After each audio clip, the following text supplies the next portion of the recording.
Okay, I know I've already said this like 5 million times throughout this whole process, but this time I think it's actually happening. Let's talk about it. Shout out to Juan Gotti Talking Sports. You know what it is, man. Shout out Wall Gotti Talking Sports. The way that we live is not for everybody. Nah, that ain't it, y'all. How do you think the rest of Jaden Daniels' career is going to go? If we're, 6, 7 games into Jaden Daniels' career, and he's already milking injuries? Like, Stop saying my name, you dick riding bastard.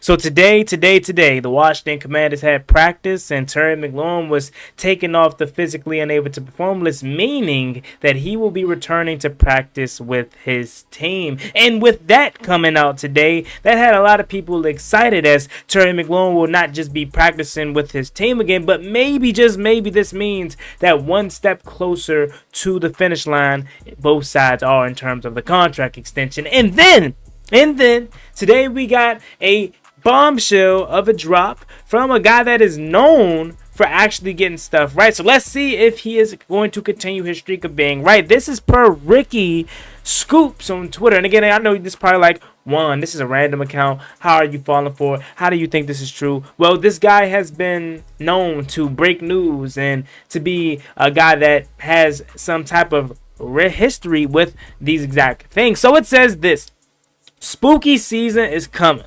Terry McLaurin will be getting a new deal from the Commanders worth $30 million per year, and the extension should be completed before the start of the season, as details are still being finalized. The new deal for Scurry Terry is coming soon. And again, before we celebrate, right? Because we finally got what we've been hearing for, at least from this guy. Let's go to Adam Schefter, who has been following this whole entire spill since it first started. So this is what Adam Schefter had to say. Commanders activate wide receiver Terry McLaurin off of the physically unable to perform list today. The move is the next step in the progression, but unrelated to negotiations. So again, you pair Adam Schefter saying this is the next step that you take in negotiation, returning back to the practice field with your team, preparing for the season. And then you have Rudy Scoops, who's known for this. He says Terry McLaurin will get $30 million a year. And ultimately, thank you. Because whether this is true or not, Terry McLaurin's getting a deal. And I think $30 million is going to be the number, as I personally have been saying for a while now. After I came down, because at first, I was like, give Terry 33, 32. And the team was like, nah, that's too high. Terry, like, that's too low. Ultimately, I think $30 million a year gets it done, as I think that is fair for both sides, as it's right in the middle of what each side wants. That's too much for the organization side of things that may think Terry's not worth that much money, and it's not too low for Terry McLaurin, as it's not his 25, 26, 27, 28 million dollars. You feel what I'm saying?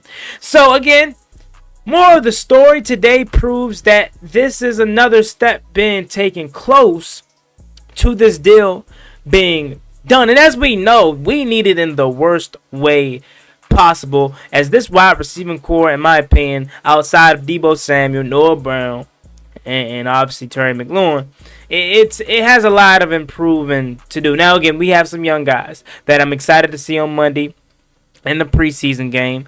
Jalen Lane, Luke McCaffrey, Ja'Cory Brooks, even Michael Gallup, right? I'm excited to see those guys. I'm excited to see who steps up and actually make a name for themselves. Even Tay Martin, right? I've been hearing Tay Martin's name a lot these past few days and weeks and whatnot. Maybe he makes an opportunity to do something out there on Monday and the rest of the preseason. And what I think gives these guys a true opportunity to finally showcase their talent is Jaden Daniels is playing on Monday. So make sure you guys tap in, as I'll be at the game live. But don't forget to call into the Command Extra post-game show, as you'll be able to leave your voice and reaction to the game that we just finished watching. And that's for every week, by the way. The phone number is on the screen. Now, I will say, I hope Terry McLaurin returns to practice, and Jaden Daniels and Terry McLaurin, they can continue where they left off last season, because we know last year was just the pilot. Last year was just the preview of what these guys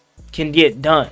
And I'm so ready to put this whole process and dilemma and back and forth, and I don't know if Terry's going to stay. He's requesting a trade. Oh, the fan base is turning on Terry. He's a diva. All of a sudden, he can be gone. I'm ready for all of that to be over with, because at the end of the day, whether you like Terry McLaurin, whether you don't like Terry McLaurin, whether you think Terry McLaurin is worth the 30 plus million or 27, whatever range you have him, moral of the story is we need him. The Washington Commanders have no shot, and I mean no shot, of doing serious work if Terry McLaurin is not out there on the field.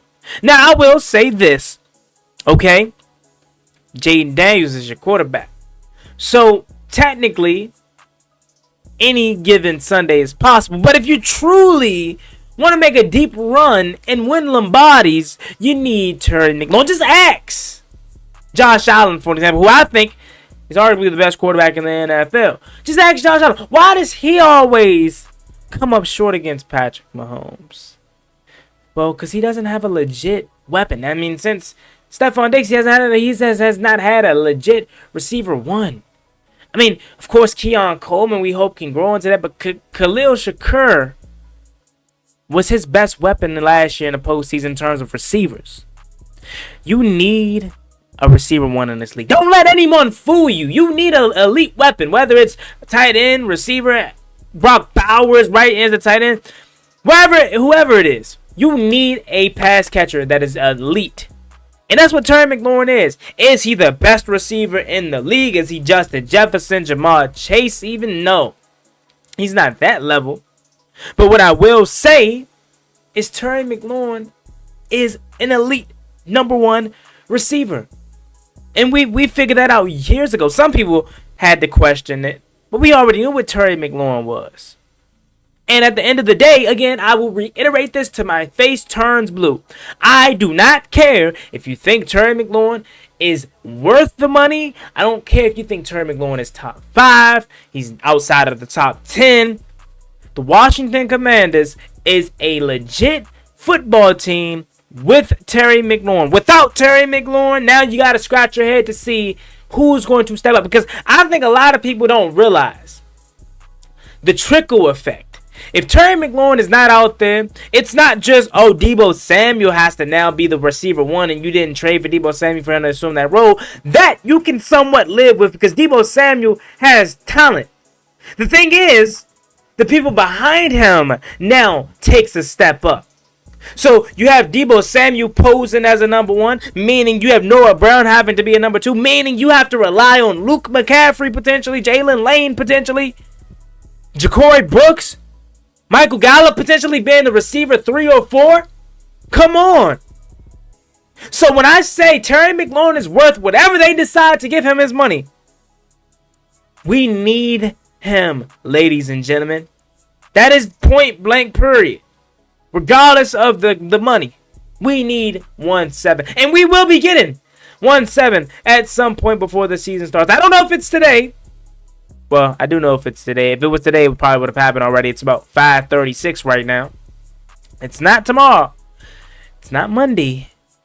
Not Tuesday. It may not even be next week. But what I will tell you is before September 7th, the Washington Commanders will have their star receiver out there. And in the stands, I will be live in attendance watching 1-7 catching passes and running routes.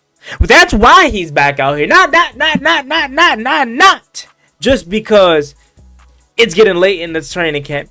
He knows it's getting there. It's getting there.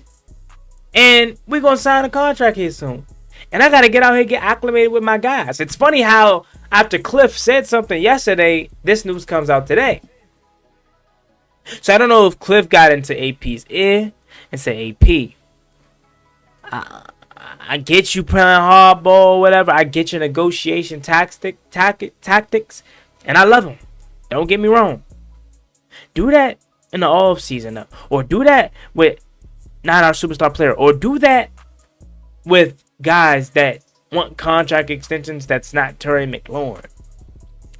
Because we need him. We can't survive without him. And maybe AP was like, you know what? You're right. Or maybe it's vice versa. Maybe Cliff Kingsbury was calling out Terry McLaurin and his agency and representation. And now he's here at practice. More of the story is Terry McLaurin is going to get that contract extension. Terry McLaurin is going to be out here. And according to Rudy Scoops on X, Twitter, Terry McLaurin will be signing a $30 million deal before the season starts. And, again, to have some more validity to it, Adam Schefter says this is the next step in the negotiation process. Doesn't mean the contract is done right now, but this is the next thing that players typically do. After they request a trade, hold out, see that a contract hasn't foreseen them or came true, they say, you know what? I'm going to suck it up, pause, of course, and I'm just going to go out there to practice and let everything work itself out. So, that being said, Terry McLaurin will be getting paid. But as always, me and boy Juan Gotti. Make sure you like, comment, subscribe to the channel on the road to 11,000 subscribers. Please help me get there as soon as possible. Love each and every one of y'all. Y'all have a blessed one. Stay safe. Be easy out there. Peace. Ballin' like I'm D-Sean, throw the bomb, G. That's IG, my jersey never seen a line.